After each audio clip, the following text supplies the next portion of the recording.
Hickory podcast. It kind of like, I know you're not very excited for it, but Gotham Knights. I'm Like I saw, I'm excited enough that I'm gonna buy it and play it, but I'm like, it's not quite the game. I think the biggest gripe I have with Gotham Knights is that Gotham Knights should be set in the Arkhamverse, and I don't get why it's not. And meanwhile, I don't get why the Suicide Squad is set in the Arkhamverse when it's so... Have you, by the way... So there's a couple of things that are like breaking canon with the so far established Arkhamverse. The biggest one, just because he's already appeared in 2 games, being Floyd Lawton, is now African American. Have you seen what Rocksteady's explanation for that was? No, but I have a feeling it's going to be pretty bad. Turns out the Floyd Lawton that Batman fought in Arkham Origins and Arkham City was an imposter who wasn't the real Floyd Lawton. And then the real Floyd Lawton assassinated him. He just so happened to have all of his skills. Yeah, but he wasn't as good, apparently. Oh, right, okay. But my logic with that is like, okay, well, Deadshot first appears in Arkham Origins, which is Year 1 Batman, end of Year 1. And then appears in Arkham City, which is, we don't know exactly how far into his career, but long enough that he is at Tim Drake Robin at that point. So, third Robin in at that point. And from the age of characters like the Joker, I'm going to go ahead and assume at least 20 years later. And Deadshot reappears in Arkham City. Batman never works out he's going after a fake Deadshot despite being the world's greatest detective. And the real Deadshot just lets him be for 20 years and then assassinates him some point after that. It's like, just admit that it's because you want it to tie in with the movie in terms of visuals. Which maybe it was like Star Wars. Maybe someone hired Deadshot, who then hired this imposter to do his work for him. And then when he just kept going wrong, Deadshot was like, shit, better get rid of this guy, I guess. If you don't know, that's a reference to the assassination plot that Cosmonaut Marcus worked out for Attack of the Clones, which is that Palpatine wants Amidala to be assassinated, so he hires Dooku to do it. But Dooku doesn't want to do it himself, so he hires Jango Fett to do it. But Jango Fett doesn't want to do it himself, so he hires Zam Wesell to do it. But Zam Wesell doesn't want to do it herself, so she sends a droid to do it. Yep. Yeah. And then there's something about worms. Well, yeah, the droid sends in worms. So... yes, that could be it. But like, so, and I don't think the Suicide Squad is necessarily going to be a bad game. It's very weird to me that we haven't seen any proper gameplay from it when we have for Gotham Knights, when they were both announced at the same time, and presumably have a somewhat similar release window. But I don't get why. And that's, to be clear, the Deadshot thing's not the only break from canon. There's things like King Shark appeared in an Arkham... and Captain Boomerang, they both appeared in an Arkham movie set within the Arkham universe, and both died, and also King Shark wasn't actually a shark, he was a man with like a metal jaw. Don't ask me why. Now, fair, you can just say that Arkham movie's not canon anymore. That's totally fine. The Deadshot one's a little bit harder to get away from. I also was just, because I've recently played through all the Arkham games, because the Batman hype, I've literally finished Arkham Knight like yesterday or the day before. Why is Deathstroke not in the Suicide Squad? Like, he's the one character who was 100% set up in the Arkhamverse to join the Suicide Squad, and I get that Arkham Knight presumably is set before the Suicide Squad, and he's no longer working for the Suicide Squad at that point, but such a cool character set up to be in the Suicide Squad seemed like a missed opportunity. I'd rather have Deathstroke than Deadshot. I mean, it's just because they're cashing in on, who was in the movies.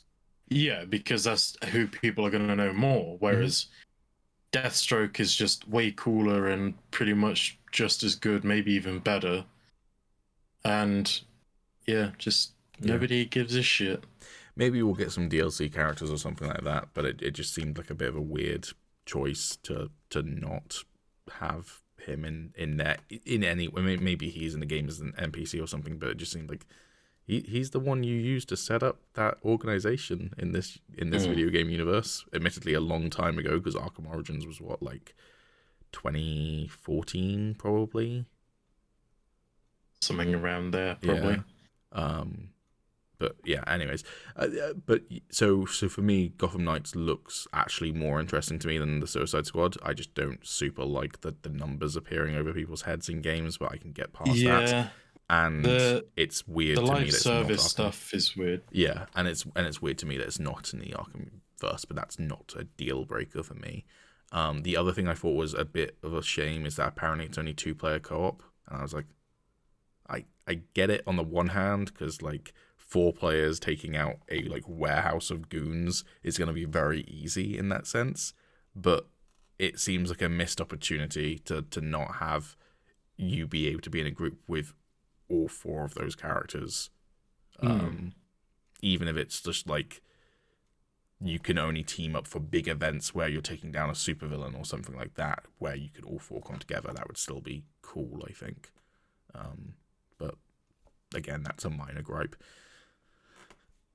You're going to be playing Red Hood, but, I assume.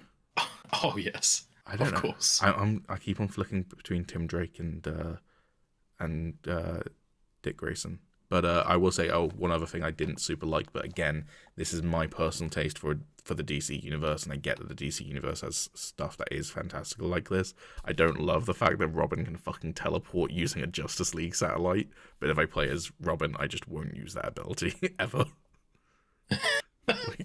I mean, that might be. Well, I think you're going to be playing as Dick then. Possibly, but yeah, it's just like I saw it, I was like, that's a bit stupid. But also, I get the fact that in DC Comics stuff like that exists. Just for me, it's always been like, that's a bit stupid. I mean, I think it's almost a shame that they did choose Tim over Damian. Like, I know a lot more people are going to want Tim, but I think, like, if you wanted a character that didn't use technology like that, I think Damian would have been a good pick, because he could use like assassin type moves and stuff, you know, or like they could have, you know, given him kind of a different weapon or something as the vibe part of his kit. The vibe I get is that Batgirl is basically going to play like Batman though. In which case you need someone who doesn't play like Batman, and I feel like Damian would basically play like Batman. Also, again, this comes back to, I feel like I 100% think that Gotham Knights was at one point a sequel to Arkham Knights, and then at some point someone told Warner Brothers Montreal, no, you've got to change plans, because so much of it is set up like it's a sequel to Arkham Knights, including the fact that you've got Batgirl, who in the trailer we see was in her wheelchair as Oracle at one point, so that is consistent with Arkham Knight, obviously consistent with a lot of versions of that character, but also there are versions of Batgirl who are never paralyzed, or before she was paralyzed, so that one's consistent. No mention of Joker in the trailer, that's worth mentioning as well. And then you've got Nightwing, Tim Drake, who is the Robin at the point of Arkham Knight, and Red Hood, who is established at the end of Arkham Knight. Spoilers alert, I guess, for a very old game. So yeah, I was just like, you've got the same cast of characters. There is one thing that is maybe a bit inconsistent with Arkham Knight, which is that there is a DLC in Arkham Knight where you get to interact with Mr. Freeze. It's his like story DLC, and it felt like at the end of that, Mr. Freeze was going to give up being a criminal. But it's not said for certain, so the fact that he's in one of the gameplay trailers doesn't inherently break away from it, but it's like, oh, it's a bit of a shame that he turned back to crime after being reunited with his wife and making peace with all of that. But, you know, if it was set within the Arkhamverse, you'd be like, it's a bit of a shame, but it's not inconsistent necessarily. But yeah, everything else so far seems consistent with it, which is just weird. It's just weird. Well, now that you've mentioned Mr. Freeze again, that brings me around to the point I was making in the first place. In Gotham Knights, in the trailer, obviously, there's quite a large portion of it where they're going up to fight Mr. Freeze. Yeah. And, you know, like the whole, like, it's kind of like there's like a hole in like what is it, like a building or a mountain or something, and it's all just covered in ice and snow, and like the whole outside of it and everything, like on the street is ice and snow as well. Like I'd love to see that in a Batman film. I think that would just be like amazing visually. Yeah, I totally agree. Um, Also, I want to see the bat skates. Yes. Bring hashtag bring back the bat skates. It's But briefly going back to Gotham Knights as well, I do think again from the gameplay trailers we've seen, it looks like you're gonna be able to drive around Gotham in the various vehicles, but it also looks like it's gonna be some excuse as to why Gotham is basically abandoned. And after PS4 Spider-Man came out, I was like, I love the Arkham games, but this is a better superhero game in terms of making me feel like a superhero, because you are Spider-Man living in the city that he lives in. You get to interact with the people that he's rescuing. It's also a story that takes place over weeks of this character's life, and I think that's far more interesting than the one hellish night thing, which works for the Arkham games, but also means that by the fourth one, I was like, boy, Batman works long hours, doesn't he? I've apparently played 117 hours of Arkham Knight. That's one hell of a night that he had. Yeah, Christ. So, like, I would love to see if Gotham Knights is storyline takes place over multiple days, and I would love to see if it's not an abandoned Gotham, and then when you're going up against people like Mr. Freeze, that's when the city or that area of the city gets abandoned. That would be fair. But I think, ultimately I would love to see a Batman game, whether you're playing as Batman or not, where it feels like Gotham is a lived-in real city rather than an abandoned hellscape that you're fighting to save. It's been done a lot so far, and that's partially why I think, as much as I think Arkham City is my favorite game in the Arkhamverse, I think Arkham Asylum is this beautiful game because it works as this like fairly self-contained story where you don't need to make excuses as to why it's just him against this one area because it's the asylum and it's been taken over. Like, it works very cleanly, and it's just, it's a beautiful little story compared to the others. So maybe that's how Arkham Knight ties into Suicide Squad. Maybe it wasn't just one hellish night. Maybe they thought it was, but it was actually days and days and days. And what it actually was Brainiac put Gotham in a bottle. maybe. It would also explain why I get it with Arkham Origins. Maybe, well, Batman's not part of the Justice League at that point, and it's just a bunch of assassins trying to kill him. And then things go worse. Arkham City, okay, yeah, it's a bit of a bigger deal, but things don't really go super pear-shaped until the very end of Arkham City. Arkham Knight, Scarecrow's like, I have got the entire city to evacuate because I'm going to set off a fucking fear nuke.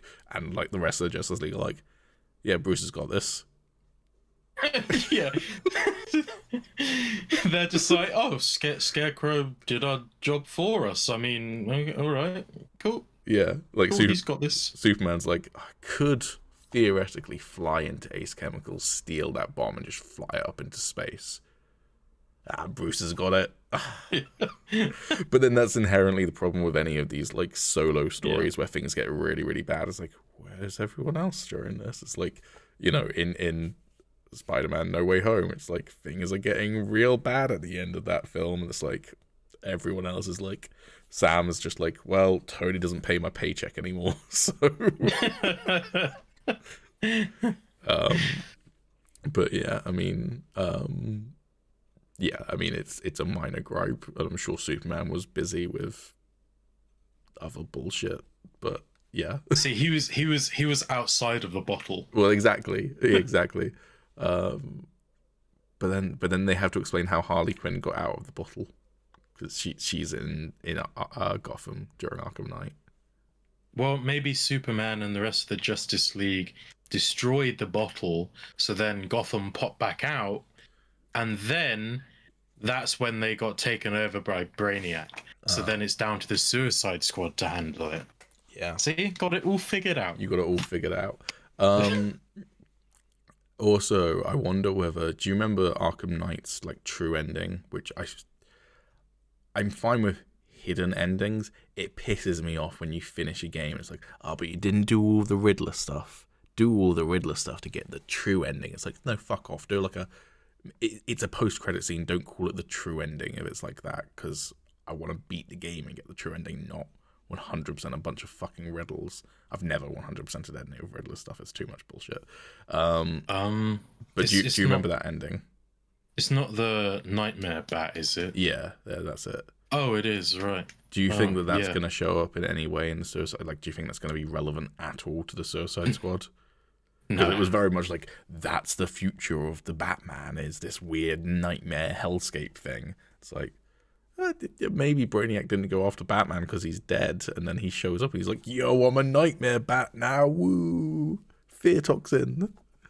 No, I honestly, when I saw that, I was like, I mean, I doubt they're gonna actually go down this route. I feel like if they are, then it's probably gonna be like, oh, Batman didn't actually die, but now it's just Jason or Azrael that's taken over the mantle and is using like fear gas, and then Batman's gonna come back and be like, the fuck are you doing? Like, yeah, I felt like that was something. I mean, don't get me wrong, I would have liked to have seen Azrael or Jason take over the mantle and then have like just really brutal like Arkham games, but like, I'm afraid I knew it wasn't going to happen. A story DLC confirms that Jason becomes Red Hood in that universe, so it would have to be Azrael. Yeah, I know. Or Damian, because Damian never showed up in the Arkhamverse. So, and his mum's dead, so maybe he's angry. Spoilers for Arkham City. They just redo the whole of Arkham Knight, and instead of Jason, it's just Damian.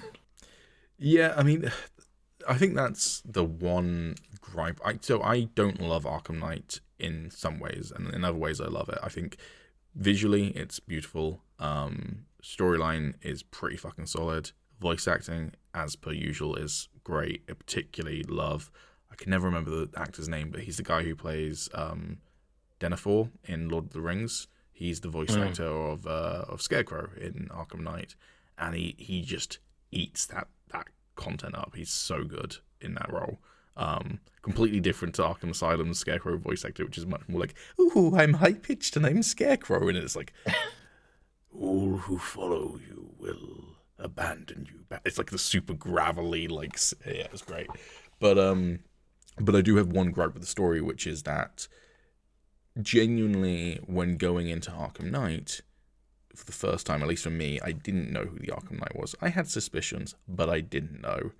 And it's about 3 hours of main storyline stuff, and you can do a bunch of other stuff in the meantime, so it's potentially like 20 hours early, where the game really tips its hand at one point, where it's like you're going through the film studio sequence with Robin, and you keep on having visions of what happened to Jason, and then Joker keeps on going, oh, poor Jason, blah, blah, blah, blah, blah, blah. And there's just like loads and loads of hints hitting you about Jason. It's like, so the Arkham Knight's Jason, huh? It's like, my suspicion at the beginning of the game, which is like, it could be Jason, was like, oh, it's 100% Jason then. Like, you've 100% shown your hand way too early. And I think if they just played with that a little bit more, then that could have been better if they hadn't shown their hand as early. Or if it had turned out that then Batman's like, what if Jason survived? I mean, people have come back from it. And he starts to think it, and then it's Damian Wayne. That would have been a cooler twist to me, because when he rips off the helmet and you see it's Jason, I was like, yep, called it about 20 hours ago. Yeah, I mean, like when Arkham Knight first came out, I wasn't that into the comics or anything, and I genuinely didn't even really know that Jason Todd existed at that point. Oh, you poor sweet summer child. I know, and so like as I do, I got it spoiled for me, but I mean, it wouldn't have had any, like, if he took the helmet off and it was like, it's Jason, I would have been like, who?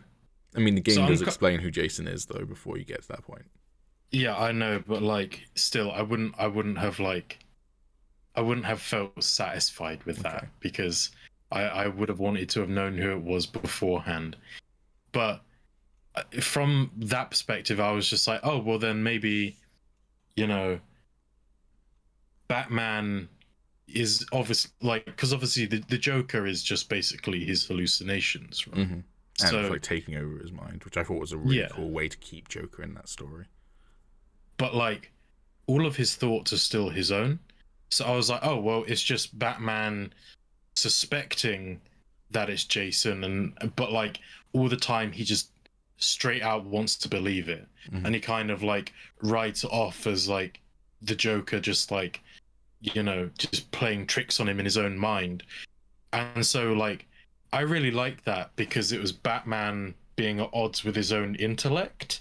It's like he was spot on the money, but he just wouldn't believe it and couldn't believe it because on the one hand Jason was dead, and also on the other hand he's growing delusional because of whatever the, you know, because of what the Joker did to him. And so when, you know, it is finally revealed that it is Jason, I feel like that's much more impactful for Batman because suddenly he realizes, oh shit, I've been like second guessing myself this whole time, and also like I failed this kid, and like I feel like it all probably just hit him at the exact same time. Yeah. And yeah, I quite liked how they did it because I think it wasn't as impactful for like the player, sure, but for Batman, yeah, I'd say it was. And so like having that understanding, I was like, okay, that was pretty good. It is a story about Batman and what he's going through, and they have just done that. They have just shown us that. Yeah. So I was like, I think it's pretty good. No, that's a really good read on it that I hadn't thought of before. I will stand by. I think it could have been done better, but I will retract my Damien would have been a cool twist comment then, because I do think it probably works better as Jason. Another cool twist, though, in spite of everything you just said, is if he'd taken off the helmet and it was Alfred Pennyworth. That would be pretty fucking cool. Master Wayne, I've been against you this whole time. I've mastered all of your skills. Batman would have just lost. There wouldn't even have been a fight. Alfred just would have smashed him. Yeah. There was I don't know if you ever watched the Batman TV series, which came out when we were younger. So not the animated series, but it was a animated series, but it was called The Batman. That was how they did the was that the one where it was John DiMaggio playing the Joker? I have no idea, I'm afraid, because I watched it as a kid. But he had like, well, the Joker had like dreadlocks and stuff. Yeah. Yeah. There was one episode of that where Alfred like stood on Wayne Manor dressed in the Bat costume so that Bruce Wayne could like be out in front, because people were starting to suspect he was Batman or something. So like he's in front of the press and then lightning flashes and it's just the Batman silhouette on the rooftop and people are like, oh my god, that's Batman. And then it just cuts to the rooftop and it's just Alfred wearing the cowl and cape, and then he just walks off. I was like, that's pretty fucking funny. But yeah, no. That version of the Joker I find so strange. Like Joker with dreadlocks and like bare feet. I was like, why? That's a very strange like character choice, I feel. It is. I personally don't mind it, but that's because I grew up watching that version of Joker frequently on TV. It wasn't like my Joker or anything, but like I'm fine with it. But at the same time, it's in hindsight, it's pretty close to the whole damaged Joker in terms of like just completely diverting from the look and doing it badly. But that one's much worse. So, but yeah, I think it's very much a thing of, if you watched it growing up a lot, then you'll probably be fine with that design. But if not, even if you try and get into the show now, which the show is pretty decent from memory, and like I've heard people compliment it as adults, but yeah, that's a weird Joker design. I mean, I think it probably would have been terrible if it wasn't John DiMaggio playing the character, or if it just had a voice actor that didn't really work for it, because then you've got this really strange appearance and just like nothing else really redeeming about the character. And I mean, I feel like John DiMaggio gets written off quite a lot for his Joker. You know, like you say, "Oh, who are your favorite voice actors?" and you're probably, or you Troy know, who are Baker. your favorite Jokers? Yeah, you'll just hear, you know, Mark Hamill, Troy Baker, and then they'll just kind of blank and then go straight on to, you know, like the live action Jokers. But I genuinely think is pretty good, especially in Under the Red Hood. Yeah, I've heard like people say that that's like one of the best versions of Joker. I don't think I've actually seen Under the Red Hood as an animated film. I've seen clips from it, but I don't think I've seen the full It's thing. really good. You got to watch it. I mean, I it's enjoy the pretty comic a much lot, so yeah. It's pretty much just the comic, but like it's animated, so you actually get to see it all play out before you. So yeah. yeah, that's probably probably my favorite DC animated movie. But yeah, also one other gripe with Arkham Knight is that it was Arkham Knight came out in slap bang in the middle of the era of Troy Baker is in everything, and most of the time Troy Baker is not playing anyone other than Troy Baker. And I don't mean that in terms of him not acting; he's a phenomenal actor, but he's not changing his voice much in a lot of those roles. And so, one, Arkham Knight sounds fairly similar to Two-Face because he also plays Two-Face in that game, but also you then hear Jason talk in those sequences, and you're like, oh, well, that's Troy Baker as well. So that's definitely like Arkham Knight is 100% Troy Baker, or it's Harvey Dent, one of the two. Which is, you know, I don't blame Troy Baker for that. I blame the casting directors for casting him in two roles in that game for some reason. Just hire another voice actor to play Arkham Knight, or Two-Face, but he did play Two-Face in Arkham City. Didn't Mark Hamill come back for the Joker in Arkham Knight? Yeah, no. So I'm talking about the Arkham Knight himself is Troy Baker. Oh, yeah. Sorry. Yes, it's Mark Hamill as Joker, and then Troy Baker played Joker in Arkham Origins. Yeah. But yeah, no. And to be fair, I as much as I much prefer Mark Hamill and John DiMaggio as Joker, I do think Troy Baker does a pretty good Joker, and he doesn't sound like Troy Baker in Arkham Origins. He does sound like Troy Baker when playing Black Mask, being played by Joker in Arkham Origins, but whatever. Yeah, I mean, I really like Troy Baker's Joker, but I now realize the only reason I like it is because he's doing Mark Hamill's Joker. Yeah, he's trying to do it quite close to it. Yeah, so Yeah. So yeah, I mean, like it's a pretty good go at it. I think. I mean, Troy Baker is really talented. Yes. I can't stress it enough. I think he is a really talented guy. But yeah, I don't even know why they didn't just get Mark Hamill to do Origins, really. I know they were trying to do a younger Joker, but I mean, would it really have changed that much? Yeah, I really don't know, because they also didn't do Kevin Conroy as Batman. It was I can't remember who did it in Arkham Origins, but it was not him. So maybe it was just a case of maybe they couldn't secure one of them and therefore didn't want to use the other one as well. But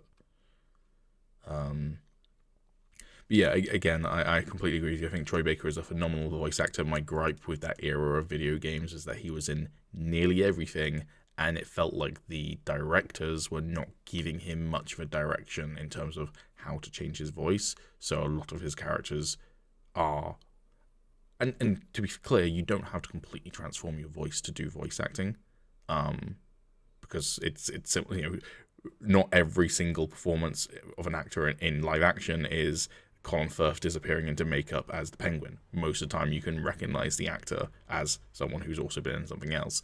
But when it's so many so close together and including multiple roles in the same game, that's when it starts to get a bit buggy for me. You just said Colin Firth, and I was like, Colin Farrell, sorry. that, not Colin yeah, Firth. I was gonna say like Colin Firth played Penguin. Like, I was like, wait, that doesn't sound right, and I was like, it's got to be another name, and then I realized, and I was like, oh, Farrell, and I was like, fuck, Yeah. that really messed with me then. I would love in the sequel them to cast Colin Firth as Penguin, but just do the same level of makeup to him and just see whether anyone notices it's not the same guy playing. Yeah, because it was like Oh Christ, I can't. The guy that plays Gordon is John something, isn't it? Or in the Batman. Yeah. God, now I'm blanking on his name. I don't even think it's John something. I'm thinking of Jonathan Banks, but that's No, it's not him. no. That's gonna really bug me. He's a phenomenal actor as well.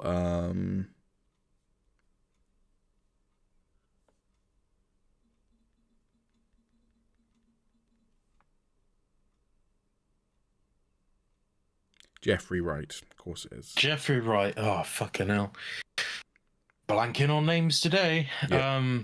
Yeah, I'm pretty sure Jeffrey Wright even said that like when he walked on set, he walked straight past Colin Farrell in his makeup and he didn't even realize it was him. Mm-hmm. So like you just bring in Colin Firth, put him in all the makeup, and you'll have all the actors coming out like, oh, all right, Colin. Yeah. And and he'll have a totally different voice. And they just wouldn't be able to tell. But anyways, I think that's probably enough Batman talk because we've talked about the Batman for nearly 50 minutes. Yeah, this is why our podcast becomes longer and longer every week. This is going to be a long, short video. You look like the sort of person that liked this video. If you did, why not just go and check out our full podcast? I shall put the link up somewhere along here. And we're good. So now that I've done that, why don't you go and like, comment, and subscribe? Think about it.